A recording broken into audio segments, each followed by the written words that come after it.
Olá, turma! Tudo bem com vocês? Eu espero que sim. Meu nome é professora Suelen Renata. Hoje nós iremos estudar sobre português.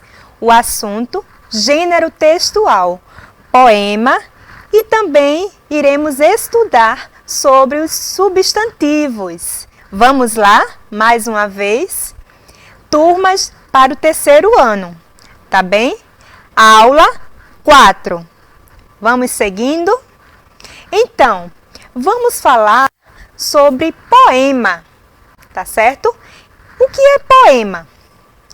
É um gênero textual que é formado em versos, cada linha do poema, e estrofes, cada conjunto de versos no poema. E muitas vezes apresentam rimas nos finais dos versos, né? Dos versos. Então, deu para vocês observarem o que eu falei? Cada linha, não é, no poema podemos chamar de versos, tá certo? E cada conjunto dessas linhas, digamos assim, não é? Vamos dar o nome de estrofes, tá certo? Falamos também sobre rimas. Nem todos os poemas apresentam rimas, mas em alguns deles temos rimas, não é? Então, o que são rimas, na verdade? Rimas podemos chamar de rimas as palavras que terminam com o mesmo som, tá bom? As rimas estão presentes nos poemas, como eu já havia dito, mas nem todos, né? Mas não em todos eles, tá bom? Vamos dar alguns exemplos. Veja os exemplos abaixo. Temos aí, apresentamos para vocês essa figura, que é um pastel, não é isto? Apresentamos outra figura, papel. Então, observem bem a rima, tá? Nessas palavras, para vocês terem uma ideia do que é rima. Papel e a outra palavra, pastel. Então, essas rimas, não é? Observem o final da palavra, tá bom? Pastel e papel. Olha aí a rima, pessoal. O mesmo som no final de cada palavra, tá certo? Vamos ver outros exemplos. Vamos seguindo. Janela. Olha aí. Rima com panela. Muito bem. Observem os finais nas palavras, o som, muito semelhantes, não é isso? Então, isso que podemos caracterizar como rimas, tá certo? Vamos citar outros exemplos. Olha aí, saco, sapo, desculpa, e saco. Amor e flor. Outros exemplos aqui de rimas. Sol e farol. Tá vendo? Observem o som. Feliz e aprendiz. Vamos agora estudar um pouco sobre poema, não é? O nome dele é do título Ser Criança, certo? De Isabel Cristina Silveira Soares. Temos aí o poema, não é? Ser criança. Vamos ler aqui. É muito bom ser criança. É ter direito à proteção. Ser do mundo a esperança e ter cuidado, amor e atenção. Podemos observar, pessoal, que criança rima com esperança. Tá vendo? O primeiro verso, a primeira linha, criança no final, rimando com o terceiro verso, né, que é a terceira linha, esperança. Não é? Aí, proteção. Observe na segunda linha, que é o segundo verso. É ter direito à proteção, rimando com o terceiro verso, que é ter cuidado, amor e atenção. Olha aí, proteção e atenção. Olha a rima, pessoal. Então, tem quantas estrofes nesse momento? Eu li a primeira estrofe, não é? Na primeira estrofe. Então, vamos seguindo. É deixar livre o imaginar. É, contudo, poder brincar. Olha aí, outra rima. Imaginar e brincar. Observem bem aí no poema. Uma caixa de papelão.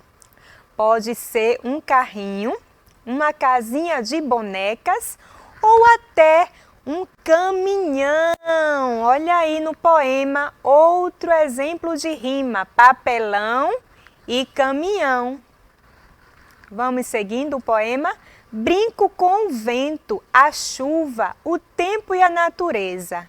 Em meu mundo de sonho, reina a verdadeira pureza. Então, chuva e natureza. Olha aí, vocês observaram a rima nesse poema? Então, qual o título, pessoal, no poema, do poema? Vocês sabem me dizer o título do poema? Vamos descobrir qual é o título. Quem disse ser criança acertou. O título do poema é Ser Criança.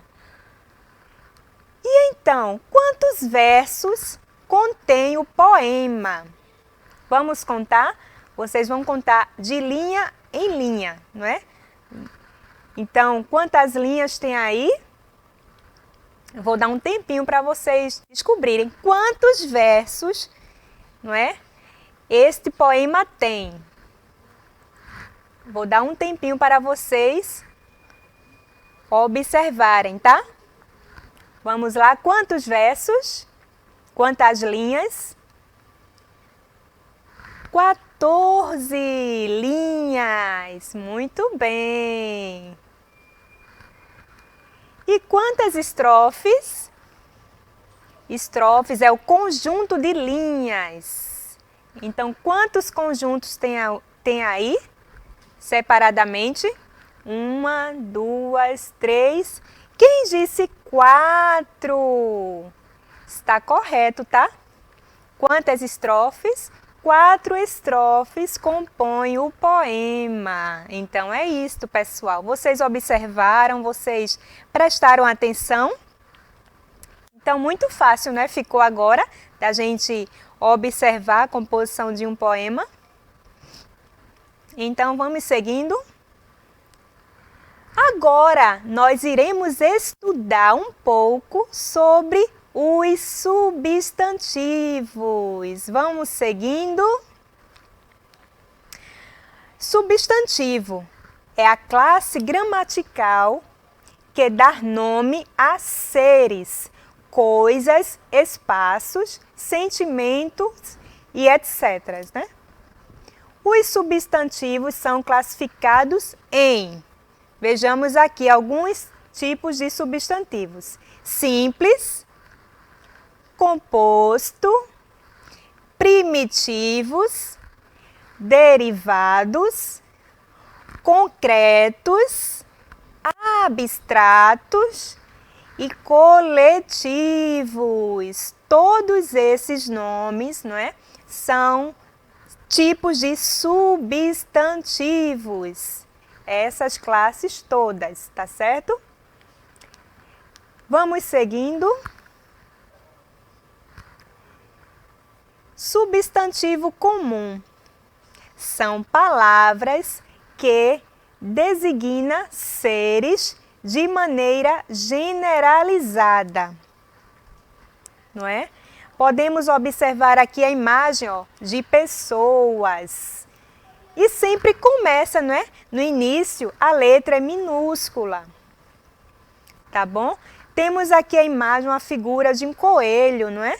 De um animalzinho, um coelho. Então, substantivo comum são palavras que designam seres de maneira generalizada, não é? Temos aqui a bicicleta, não é?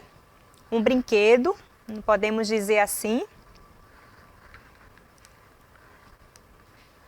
Olha aí, um pai, a mãe, o tio, algumas pessoas, não é, pessoal? Colega de trabalho, o dentista, a professora, tudo isso fazem parte de substantivo comum. Estamos citando alguns deles, tá certo? De forma generalizada, tá bom? E lembrando que sempre iniciando com letras minúsculas, tá bom? Vamos ver outros objetos, digamos assim. Temos o garfo, não é? Substantivo simples, não é? Uma lata, a lata, o copo, o sabonete, não é? A camisa, tudo isso está de acordo com substantivos comuns.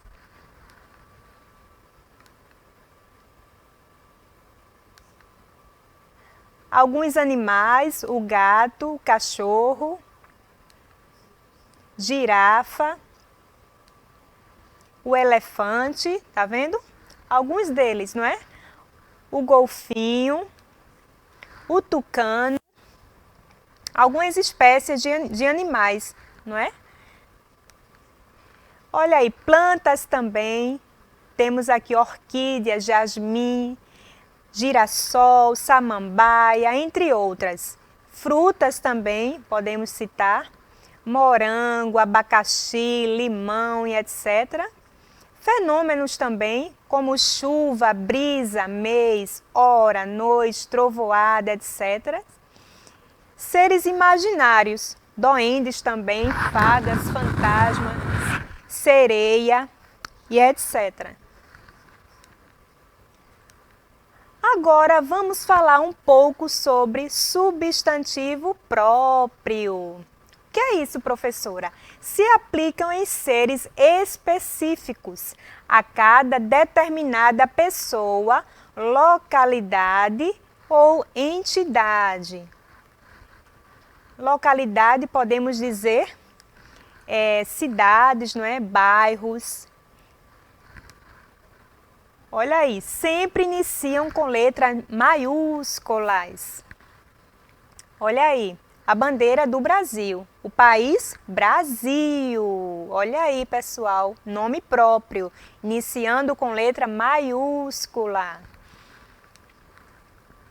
Temos aí um ser específico. Como é o nome dessa pessoa? Adriane Galisteu. Olha ela aí, nome próprio, viu? De pessoa. Iniciando com letra maiúscula. Leonardo DiCaprio, olha aí. Pessoas, então, iniciando com letra maiúscula. Todos estes fazem parte de nomes próprios. Então, vamos entender melhor. Vou citar um exemplo aqui para vocês. Digamos que eu diga, a cidade amanheceu chuvosa, de uma forma generalizada. Então, cidade está com letra minúscula. Mas eu querendo dizer especificadamente, Abreu e Lima, nome dessa cidade. Então, vou deixar como Abreu e Lima, iniciando com letra maiúscula, o nome da determinada cidade que eu estou citando. Já mudou, tá vendo? Então, eu especificando a cidade Abreu e Lima, letra maiúscula, né? Nome de cidade. Abreu e Lima, amanheceu chuvosa. Tá vendo? Um exemplo bem claro para vocês poderem compreender a diferença, não é, de um para o outro, tá certo? De um substantivo para o outro. Vamos estudar um pouco sobre também, né? Sobre substantivo concreto. O que quer dizer substantivo concreto?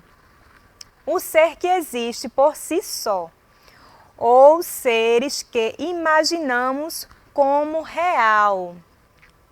Então, não precisa, não é, de pessoas para fazer esse substantivo se definir, não é? Ele por si só já se define. Temos alguns exemplos aqui. Por exemplo, para que esse livro exista, depende que alguém sinta? Não, não é? Ou exista? Não. Por si só o livro existe. Então é concreto, algo que a gente consegue apalpar, consegue ver, tá certo? Nitidamente, claramente. Podemos citar um substantivo concreto, o livro. Podemos citar também a laranja, não é? E também o Saci Pererê. É um ser imaginário, não é? Mas ele tem a história dele por si só, não é? Podemos imaginar como real, não é? Ele é caracterizado desta forma aí. Não é conhecido, não é? O Saci Pererê, olha aí, é um ser concreto também. Tá bom? Substantivo abstrato. O que será? O que dizer de um substantivo abstrato? Vocês já ouviram falar em abstrato? Pois bem, são aqueles realizados ao sentimento, estados, qualidade e ações. Não existe por si só, ou seja, precisa de alguém para existir. Então, a alegria. Você vê o rostinho da alegria? Não. Então, tem que existir uma pessoa, uma determinada pessoa, para a alegria fluir, não é isso? Nós percebemos aquele ser que está alegre. Então, a alegria é um substantivo que é abstrato. Nós não vimos a alegria, ela não tem um rostinho. Não, nós vemos a alegria no rosto das pessoas. Então, podemos classificar como abstratos. O amor tem rosto? Vocês já viram o amor? O rosto do amor eu nunca vi. Agora, alguém que está amando, sim. Então, amor também, a palavra amor é abstrato, não é? O trabalho precisa de alguém para existir, não é? O nosso trabalho, não é? E aí, pessoal, nós ficamos por aqui. Então, na próxima aula, iremos dar continuidade a outras classificações de substantivos, tá bem? Então, até a próxima aula, queridos. Tchau, tchau!